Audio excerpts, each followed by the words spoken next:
Dixon take का अगला बड़ा दांव, आई सर्वर और डेटा सेंटर अगली मल्टीबैगर कहानी बन सकते हैं। ज्यादातर इलेक्ट्रॉनिक्स बनाने वाली कंपनियां इस बात पर निर्भर करती हैं कि उनका सबसे बड़ा ग्राहक उस तिमाही में क्या बनवाना चाहता है। लेकिन इस कंपनी ने एक अच्छी तिमाही का इस्तेमाल एक बड़ी बात कहने के लिए किया। वे सिर्फ फोन और टीवी ही नहीं, बल्कि डेटा सेंटर और आई इंफ्रास्ट्रक्चर को चलाने वाले कंपोनेंट और हार्डवेयर भी बना रहे हैं। लगभग 85,124 करोड़ रुपए के मार्केट कैपिटलाइजेशन के साथ डिक्सन टेक्नोलॉजीज इंडिया लिमिटेड के शेयर लगभग 13,922 रुपये प्रति शेयर पर ट्रेड कर रहे थे। इनका 52 हफ्ते का रेंज 9,600 रुपये से 18,472 रुपये के बीच था और पीई लगभग 45x था। मुश्किल हालात के बावजूद, एक मजबूत तिमाही स्मार्टफोन इंडस्ट्री के लिए मुश्किल तिमाही होने के बावजूद, डिक्सन टेक्नोलॉजीज ने साल दर साल रेवेन्यू में 25% की बढ़ोतरी के साथ 16,076 करोड़ रुपए की कमाई दर्ज की और मुनाफे में भी जबरदस्त उछाल देखा गया, जिसकी मुख्य वजह पीएलआई इंसेंटिव से हुई कमाई और अकाउंटिंग में किए गए बदलाव थे। हालांकि कंपनी का मुख्य कारोबार दबाव में रहा। मार्जिन पर दबाव के कारण एडजस्टेड ईबीआईटीडीए में 2% की गिरावट आई। एडजस्टेड नेट प्रॉफिट 3% कम हुआ और ईबीआईटीडीए मार्जिन गिरकर 3% पर आ गया। इसके बावजूद डिक्सन ने अपने कॉस्ट प्लस मॉडल के जरिए इनपुट की बढ़ी हुई लागत का बोझ ग्राहकों पर डालकर मार्केट शेयर हासिल किया। साथ ही 34.1% के रिटर्न ऑन कैपिटल एम्प्लॉयड और 23.4% के रिटर्न ऑन इक्विटी के साथ मजबूत रिटर्न रेशियो भी बनाए रखा। बड़ी बात, आई और डेटा सेंटर हार्डवेयर की ओर कदम। हालांकि इस अपडेट का ज्यादा दिलचस्प हिस्सा इस तिमाही के आंकड़े नहीं थे।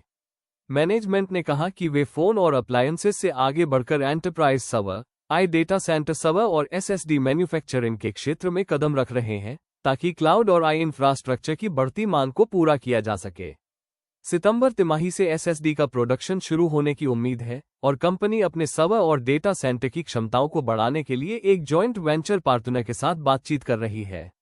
साथ ही वे पावर सप्लाई और मैकेनिकल कंपोनेंट्स जैसे संबंधित क्षेत्रों में भी मौकों की तलाश कर रहे हैं, ताकि सिर्फ एक प्रोडक्ट कैटेगरी पर निर्भर रहने के बजाय उसी मैन्युफैक्चरिंग बेस के जरिए कमाई के और भी जरिया बना सके। असेंबलर से टेक्नोलॉजी कंपनी बनने का सफर। एग्जीक्यूटिव्स की बातों में जो बात सबसे खास थी, वो यह नजरिया था कि कंपनी सिर्फ और प्रोडक्ट नहीं जोड़ना चाहती, बल्कि खुद को पूरी तरह से एक अलग तरह की कंपनी में बदलना चाहती है। एग्जीक्यूटिव्स ने डिस्प्ले और कैमरा मॉड्यूल के क्षेत्र में बैकवर्ड इंटीग्रेशन की बात की, साथ ही एआई आधारित मैन्युफैक्चरिंग और एडवांस्ड इंजीनियरिंग साइंस में कंपनी की अपनी क्षमताएं विकसित करने का भी जिक्र किया। इसमें ऑप्टिक्स, रोबोटिक्स और प्रिसिजन इंजीनियरिंग में कुशल लोगों को ट्रेनिंग देने के लिए बिट्स पिलानी के साथ पार्टनरशिप करना भी शामिल होगा। मैनेजमेंट ने माना कि यह एक लंबी अवधि की रणनीति है, लेकिन ये साफ है कि वे वैल्यू चेन में आगे बढ़ना चाहते हैं। इट हार्डवेयर का कारोबार तेजी से बढ़ रहा है। इट हार्डवेयर कारोबार में पहले से ही इस बदलाव के संकेत दिख रहे हैं। कंपनी का चेन्नई कैंपस उसके सबसे बड़े मैन्युफैक्चरिंग सेंटर्स में से एक बन रहा है। यहां अब लैपटॉप, डेस्कटॉप, टैबलेट और गेमिंग नोटबुक बनाए जा रहे हैं। साथ ही दुनिया की टॉप ओडीएम कंपनियों में से एक इन्वेंटेक के साथ एक नया जॉइंट वेंचर भी मार्च तिमाही तक शुरू होने की उम्मीद है। मैनेजमेंट का कहना है कि इस सेगमेंट का ऑर्डर बुक मजबूत है और इसे ऐसे कारोबार के तौर पर देखा जा रहा है जो आगे चलकर मोबाइल डिवीजन जितना बड़ा हो सकता है। फिलहाल मार्जिन पर दबाव बना हुआ है। अपडेट में सब कुछ अच्छा नहीं था। मार्च 2026 में मोबाइल पीएलआई 1.0 के खत्म होने का असर मार्जिन पर पड़ा है और मैनेजमेंट ने साफ कहा है कि चालू वित्त वर्ष में इसमें सुधार की उम्मीद नहीं है। आगे चलकर मोबाइल पीएलआई 2.0 से मदद मिलने की उम्मीद है। साथ ही डिस्प्ले और कैमरा मॉड्यूल जैसे कंपोनेंट्स का लोकल स्तर पर उत्पादन बढ़ने से भी फायदा होगा। मैनेजमेंट का मानना है कि समय के साथ इससे मार्जिन बढ़ेगा।